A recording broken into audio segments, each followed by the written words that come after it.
So again, we're at the sidelines of the 2013 BoP Summit, and I'm joined by Graham Macmillan, Senior Program Officer at the Citi Foundation. Graham, thanks for taking a few minutes to talk with us. Sure.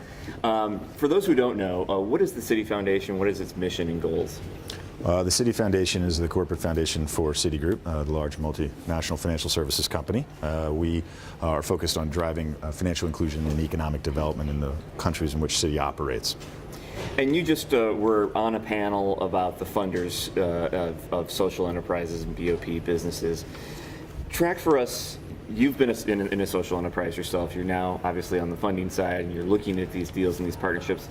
Can you give us a sense of, from 30,000 feet, where we are right now, what sort of progress we've made in the last 10 or so years on that front? Sure. First, I think to respond to that, we've made a lot of progress.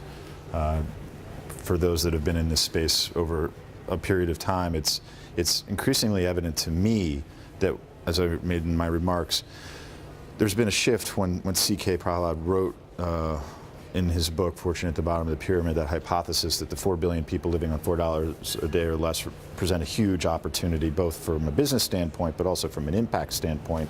It was groundbreaking. And obviously we've done a lot of exploration and understanding what that means and what that looks like. What are the models? What are the business models? And the stories. But where I think we are today is we recognize the value of that market and that opportunity. We still have a lot more to understand. But what we need to understand better are the business models that need to be developed to serve that market, to meet that market. And that, to me, is the real game-changing opportunity that we're faced with now. We know that the private sector sees this as an innovation growth opportunity. Certainly there are issues related to sort of brand and perception and community responsibility, but it's really at the core of it a business opportunity for them. They need to innovate and evolve in how they're going to address that. And they also need to work with partners to help them do that. There's no question that they can't do it alone, and that they're engaged with, whether it's small companies or NGOs, social enterprises, they're working with these partners to innovate and develop these new business models. That, to me, is the exciting new trend of what we've seen over the past 10 years and where I think we're going to be going. And so you see that not only in the sophistication of the business models, but also the platforms for the business that underlie a lot of these businesses. That's where you're looking, right, as an evaluator of some of these deals and collaborations. How do you support an entire platform of companies or of sectors? Is that kind of where you are as well? Yeah, you know, and you know what I think the precursor is in many ways is the talent. That's I think the critical part of the mix of ingredients that we need are people that get this, that have the expertise in the public and private sector, that can articulate the opportunities internally and externally. We heard the phrase entrepreneur today. I think the entrepreneurs are fundamental to these equations. So now that we've got that talent and that pipeline of talent, and at a place like Michigan, we're seeing so many young students coming here because they want to do this. Now that we've got that talent, we now need the mechanisms to be able to do this. And you mentioned the word platforms. I think platforms, increasingly we're seeing this as a mechanism for us to be able to collaborate, pool investment funds, as well as activities to support this business model innovation. Because keeping in mind that different donors, different investors have their unique requirements. And while you can create some commonality to a point, you're going to still have to be able to respect those individual needs at the end of the day. And that's where I think platforms can help to overcome that. What are some of the more exciting concepts that you see going from, you're involved with Financial Inclusion 2020 and some of the other financial innovation platforms that are out there? Maybe not, you can feel free to call out specific companies if you want, but what are you seeing today that you weren't seeing 2 or 3 years ago in terms of companies that are serving the BoP? Well, so sort of 2 points perhaps that I'd make. One is the companies that are serving the space of the pyramid opportunity, or the BoP opportunity, I think have been doing it actually for quite some time, and they're doing it for reasons of innovation and for growth. I think there's no doubt. What they need and what they need support through partnership is, first of all, help to understand what their impact is and how to articulate that from an environmental, social standpoint. They don't know how to necessarily do that well, how to articulate that. So I think that that's a really interesting opportunity. And how they're placing investment and structuring themselves. So where are the organizations making the decisions? What are their profit targets? What are their time horizons for return of capital for some of these innovative projects? We recently commissioned some research by Monitor Deloitte looking at 60 companies throughout the value chain, from the production side, like agricultural companies, to the consumer products distribution side. And what we've seen is some patterns and trends emerging, but what we also recognize it's still very early days.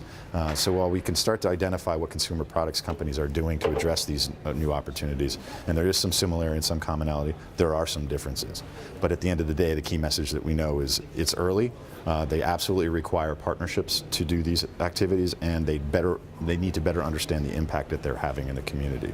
In the world of financial inclusion, I think one of the most important trends that we've seen increasingly, particularly as it relates to innovation, are for-profit company startups. Companies that are really recognizing that they actually have an inherent business value to the financial services industry. So a lot of companies are looking at big data. They're looking at how to look at behavior as it relates to data patterns, and being able to form algorithms, creating algorithms to actually help increase client usage of accounts. So one of the biggest challenges in financial inclusion is savings accounts usage. Creating a savings account for a low-income person can be very expensive and actually not be profitable, be loss-making.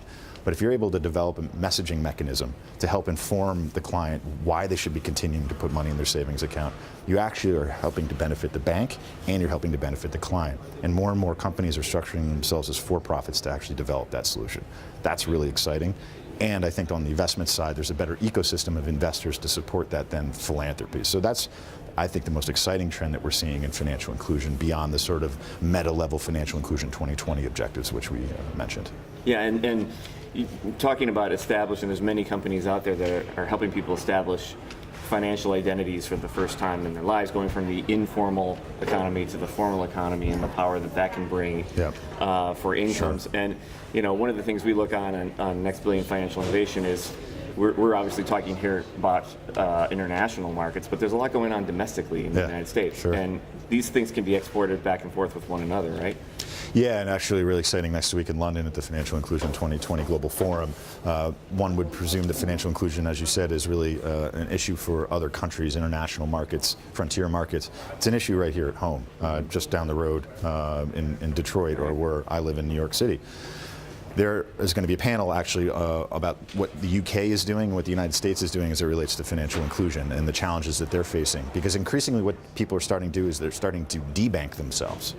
So they are not getting the value and service that they would like from a formal financial institution. In many ways, they're sort of going off grid. They're looking at alternative financial service providers, which is really an interesting challenge, either for cost reasons or security reasons or convenience reasons. We're not sure what all the reasons are.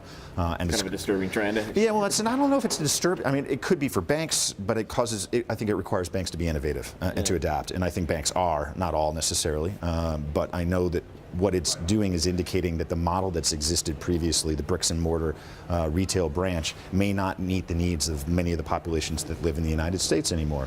And so a lot of the ideas that we're seeing come from places like Bangladesh or Kenya, mobile banking, for instance, with M-Pesa, are being brought to the United States. And we're seeing this more and more, which is really exciting, and that there are more and more organizations that span both markets. So they're being able to bring those ideas from Kenya and apply them to programs here in the United States. It's really quite exciting. There's a new project that the Citi Foundation has been working on with Ford Foundation and Omidyar that's going to be coming out in the next year called the U.S. Financial Diaries, built off this famous research called Portfolios of the Poor, tracking the lives of low-income people and how they spend money and how they bring money in every 2 weeks. This research is going to be coming out in 2014, and it's going to be a game changer for how we in the United States, from a policy-making standpoint, from an industry standpoint, understand how people use money, the cash flows in and out, and the level of complexity and the level of sophistication and how they manage their money, the challenges that they face are, the early indications are really quite significant, and I think as I said, the policy implications will be profound. So I think this is, to answer your point, really at the frontier of what we're learning, because still it comes down to better understanding how clients are behaving and how do we design products and services to meet their needs, and we have more to do.